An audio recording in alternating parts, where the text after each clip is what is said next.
Zer dakar, dikotomia hori aldatzeak edo bizitza kapitala dikotomia ikusarazteak? Bai, sindikalgintza esango genuke, beti eraiki izan dela, lana kapitala arteko dikotomia horretan nolabait, kapitalak lan merkatuan zegoen nolabait sujetuari eragiten zizkion txapalkuntzak nolabait borrokatzeko edo kapitala indar harreman bat hor planteatzeko eta borrokatzeko langile sujetuaren nolabait interesak defendatzeko, baina guk esaten duguna da, nolabait lana kapitala dikotomia hori, enpleguaren esferan eraiki den dikotomia bat dela eta kapitalak hori baino gehiago, nolabait erasotzen duela eta bizitza bera dela erasotzen duena, eta nolabait, lana bera zer den, edo bizitzaren bizitzaren sostengarritasunerako, ezinbestekoak diren lan guzti horiek kontsideratzen baldin baditugu lan bezala, hau da, lanaren kontzeptualizazio berri bat egiten baldin badugu, erantzun behar zaiola, eremu asko zabalago bati, eta finean hori da pixka bat, planteatzen dugun eraldaketa hori, eta sindikalgintzak nolabait erantzun behar diola ere bai paradigma horri edo konflikto horri, hau da, zaintza lanak, lan bezala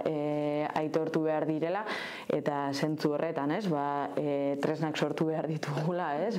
nolabait zaintza lanak erremuneratuak direnak eta ez erremuneratuak direnak, hitz egin behar dugu ere bai, zaintza lan ez ordaindu eta ez rekonozituek ze paper jokatzen duten, sistema beraren erreprodukzioan, baina hitz egin behar dugu ere bai, etxe bizitzaren inguruan, eta pizka bat hori guztia da bizitza eta kapitalaren arteko gatazkaren inguruan hitz egitea da modu batean, sindikalgintzak ere bai ekonomia feministatik egin den kritika edo ekarpen horri, nolabait erantzutea eta ikuspegi hori integratzea. Lanaren kontzeptua bera zabaltzeaz, konplexioago egiten hitz egin duzu, eta bizitzari tokia egiteaz. Eta horri lotuta zehazki sektore feminizatuak ikusaraztea eta horiek antolatzea izan azken urteetan urratsetako bat. Zein dira ateratako irakaspen nagusia, Mai? Esango nuke hori, sektore feminizatuen inguruan ari garenean, parte handi batean ari garela zaintzari lotutako lanetan ari diren sektoren inguruan, eta hor askotan aldarrikatu duguna bada, nolabait badagoela enpleguaren, sexuaren arabera banatutako enpleguaren banaketa bat, eta merkatuak egiten duena badela lan batzuei bestei baino aitortza gutxiago eman, simplemente nork egiten dituenaren arabera, eta hori da, soldata arrakala, nolabait iraunarazten duen logika bera. Eta nik uste dute azkenengo urteetan, zaintza lanei lotutako sektore guzti horietan urrats handi bat eman dela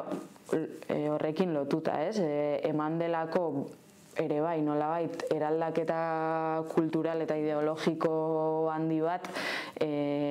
lan bezala aitortzeari edo zaintzaren kontzeptualizazioa eta problematizazio bat egon delako, eta nolabait, aldarrikatzen duguna badela, bizitzarako ezinbestekoak diren lan horiei eman behar baldin bazai, balio bat eta aitortza bat hori nolabait ere eraman behar dugula, ez? Bueno, pues konflikto batetara eta aitortza horretara. Eta horrek ekarri duela hori lehen esan dugu, ez? Lehen lerrora pasatze bat ez dena ere ez gatazkarik gabe gertatu, evidentemente, baldintza oso konkretuak nik uste dut eman izan direla, azkenengo urtetan Euskal Herrian orokorrean mugimendu feministaren, olatuarekin ezin direnako, sektore feminizatuetako borrokak, ezin direla ulertu nik uste dut, testu inguruko beste elementu batzuk gabe, baina bada ere bai, nolabait egin behar duzun kontzesio ariketa bat, porque agendan kabitzen diren titularrak, kabitzen diren borrokak, kabitzen diren greba egunak, eta orduan, bada nolabait apustu kontu bat, ere bai, eta hor, nik uste dut sindikatuan erabaki estrategikoak ere izan direla, kongresuz kongresu hartzen joan direnak, sujetuaren eraikuntza horretan nori nahi diogun protagonismoa eman, eta langile sujetuaren berrosatzearen inguruan hitz egiten dugunean, sektore feminizatuek, praktikatik eraikitzen ari diren, nolabait esperientzia horiek lehen lerrora eraman, eta horrek egiten duelako iruditegi bat sortu, egiten duelako nolabait iruditegi bat sortu eta beste iruditegi bat desplazatu ere bai, eta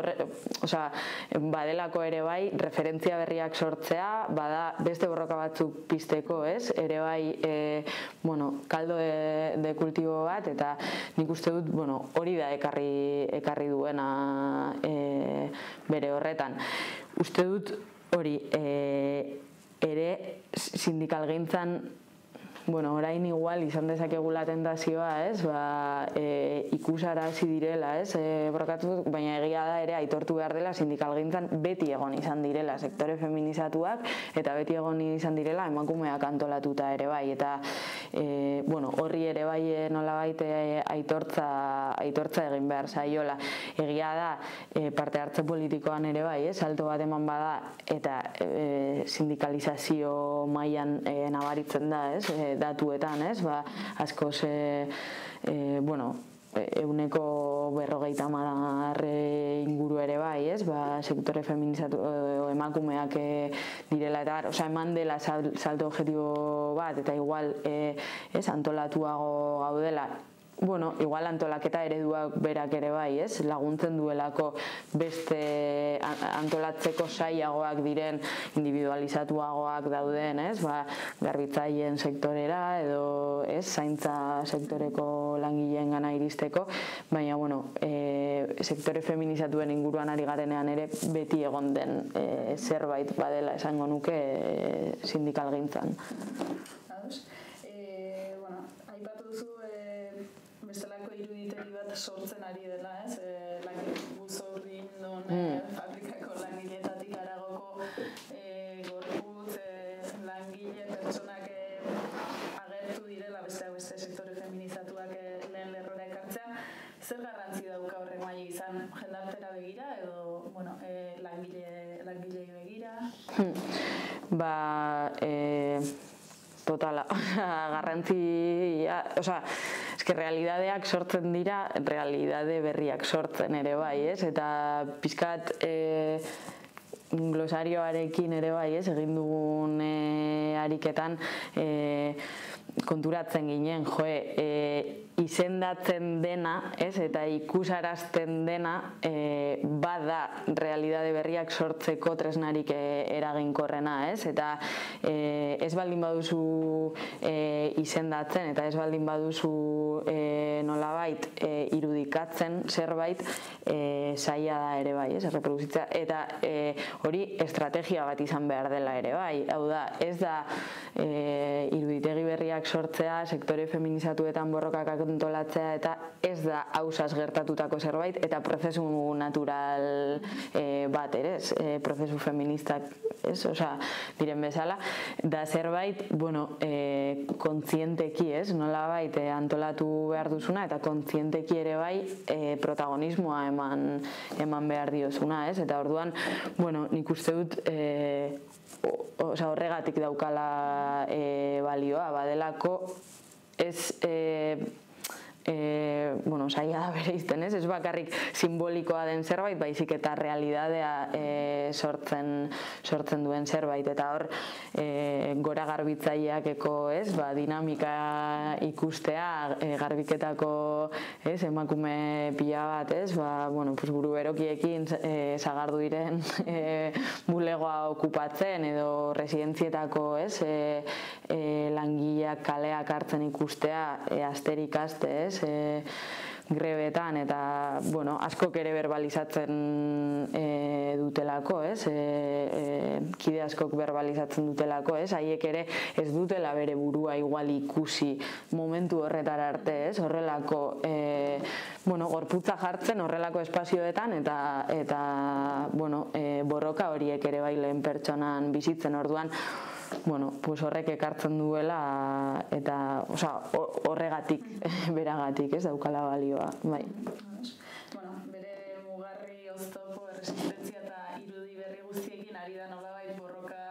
sindikal feminista garatzen Euskal Herrian. Euskal Herria orube ona da horretarako, eta zein bereizgarri ditu? Esango nuke baietz, bereziki lehen aipatu dugu, baina nik uste dut ezin dela ulertu sindikalismo feminista Euskal Herrian mugimendu feminista autonomoaren existentzia eta aliantzarik gabe, eta gero beste alde batetik ere bai, ezkerretik eta ezker independentismotik egiten ari den ere bai, apustuarekin, eraldaketa sozialerako eta eraldaketa, lehen esaten genuen dena aldatu nahi dugun, pixka bat,